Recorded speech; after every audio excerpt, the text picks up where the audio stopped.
And we're live. It's August 18th, 2021, and I am Daniel Broniatowski. I am the director of the Maestro Musicians Academy. We are a music school based in 3 locations in Greater Boston, Massachusetts. Our main location started out in Lexington, but now we have a satellite office in Bedford, Massachusetts, and a new branch, relatively new, in Walpole, Massachusetts. We do these videos every month where we address popular topics that help parents and students of all ages. And today's topic is going to be all about how to find quality time to practice when you might be working every day or your child has so many after school activities going on and other tasks that you're also trying to fit in. So this is really a video about values and about what you wish to get out of what you put in. So before we do that, just a quick plug for us. MaestroMusicians.com is our website. That's Maestro musicians, as you see.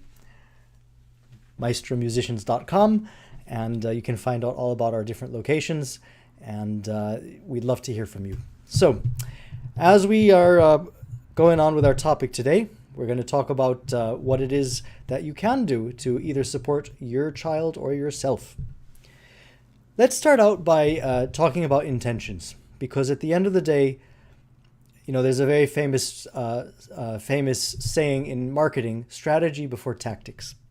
So it's very important to know before you're going to do anything, really, what is the purpose? Why are you doing it? And that answer to that question is going to be different depending on what your unique individual makeup is and your needs. You know, some people come to music lessons as an adult because they just want to have a nice, relaxing diversion after a long day at work.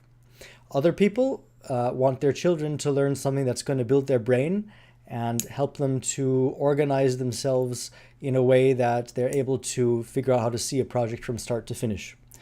Other people want to have their children learn music for the social and emotional aspect, where they learn how to express themselves through sound. And this, of course, applies to adults as well. So there are all kinds of reasons why this can happen, why you can be interested in lessons.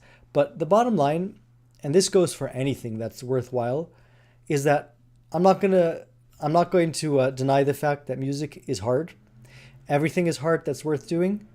But when you have a good teacher who is able to break things down into measurable and bite-sized pieces, you can do it, or so can your child. And that is the skill, and that is the amazing importance of having an instructor who really knows how to speak to you as a unique individual and get the best out of you.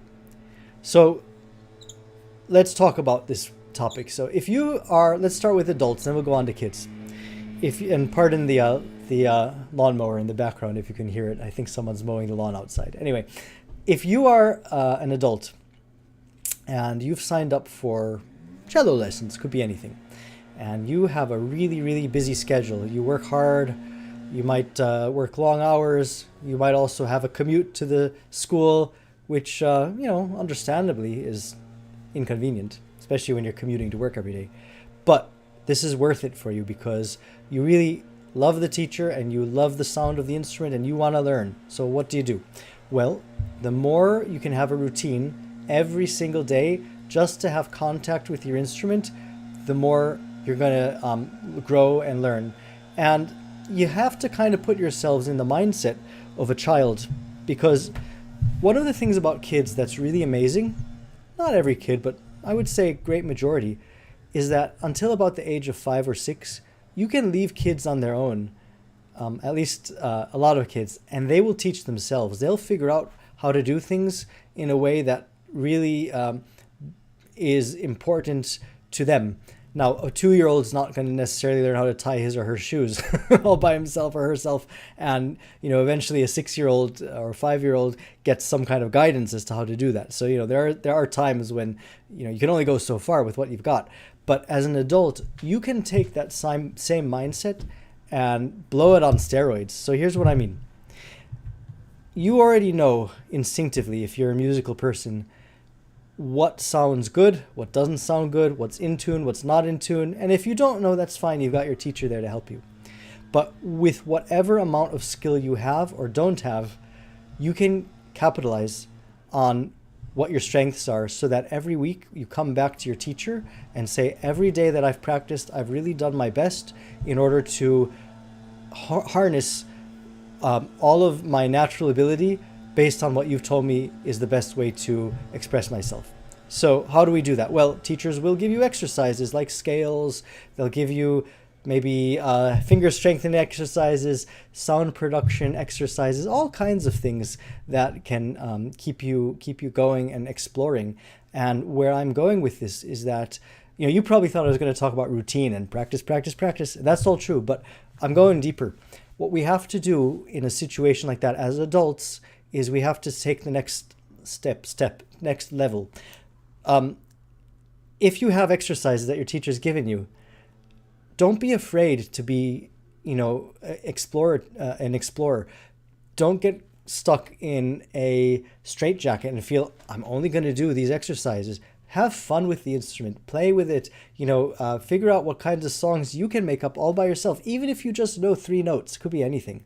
So what I'm trying to get you all to do is understand the creative process is something that happens, and your brain actually allows it to happen organically, all by itself, when you have the right tools. So going back to my analogy about the little kids who teach themselves, well, they know this instinctively. They know that they are just starting. Let's say a kid who's learning how to walk, and maybe he or she will fall down a number of times, but they just keep getting up because it's in their DNA. We still have that inside us as we get older. We have that ability to have the unique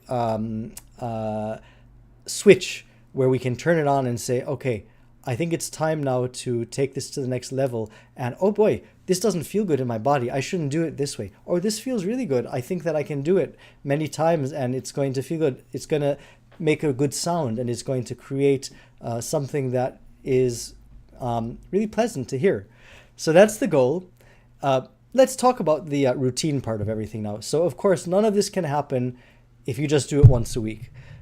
You are basically on a journey when you start music lessons, where you are going to be in a new kind of self-reflective mode where you get to know not just the music, but you get to know yourself really well.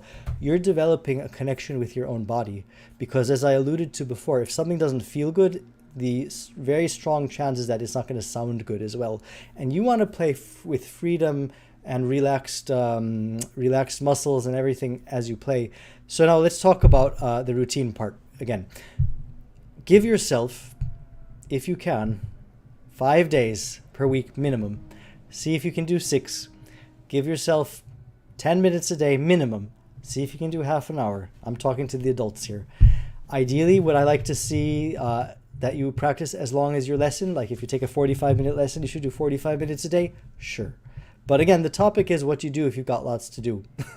What do you do if you've got so much going on? Well, you do what you can, and you base your success out of what you have been able to do within your abilities and limits. And you will see that you will feel that success as you record yourself, and then see how you sound 3 months later, or 6 months later particularly, and you're learning more and more complicated songs. All right, now I've talked about adults a lot, and now we're going to talk about kids, because I wanted to start with the adult situation because, first of all, kids many times tend to be told, this is what you're going to do.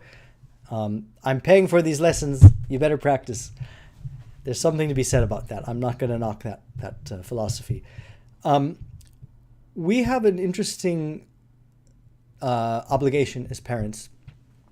What happens is that when kids grow up, all of us have been through this, where we get to a certain point where that natural ability that we had as kids to kind of explore and build off of what we naturally know, and I'm not saying we know everything, we don't. We need teachers, parents, mentors, all that stuff. But that ability to keep the wheels turning can often get dumbed down. Can happen because of peer pressure, can happen because of bad influences where someone wants to impose their way and we rebel and we say, I'm not going to do this now and I'm going to do the opposite of what you say. That can happen with teachers, parents, all kinds of things. Everyone's different. Everyone's unique. But the bottom line is that we don't have the same very quick way of picking things up in an uninhibited way that we did as kids. I think that's something that does happen, and we lose the neuroplasticity in our minds to be able to just kind of do it like that. But fear not, you can redevelop that, and you can keep it going in your kids to give them a huge benefit when they get older, because you never want them to slow down. No one wants to slow down. I mean, yeah, okay, eventually maybe when we're all 100 years old, we'll be slower. I hope that's as long as it is. But what I'm getting at is the fact that ultimately our goal as parents is to keep our children engaged, keep them curious, keep them excited, motivated, all of those positive feelings nurtured. Yes, they have to work hard, and there is a balance. You have to tell your kids sometimes, I know this is hard for you, but if you know your kid well enough to know that he or she is slacking off and can do everything that he or she's being told and isn't working hard, that's fine. Push them to do it. I mean, as long as they're, they can take it. If they hate it, that's another problem. Then, maybe you shouldn't do it. But there are many kids who don't hate it, and they just need to be reminded and told, okay, here's your routine. Now we're going to do 30 minutes a day. That's as long as your lesson. You've got the time. I know you got sports, and it's important as well. But don't forget to do your homework, which includes music lessons. And whatever amount of time they can do, the more they will reap the rewards and benefits. And I'm not talking about making mini virtuosos. I mean, if that's what you want to do and they want to do, go for it. We're all in favor of it. We are ourselves virtuosos and performers, but we're not looking to make carbon copies. We're looking to build out the best persona in our children and adults who come through our doors as possible. I leave you with these feelings and thoughts, and I hope that you enjoyed our video cast today. I'm Daniel Broniatowski, the director of the Maestro Musicians Academy in Greater Boston, serving Lexington, Bedford, and Walpole. Find out more about us at maestromusicians.com. And if you enjoyed this video, please give us a thumbs up.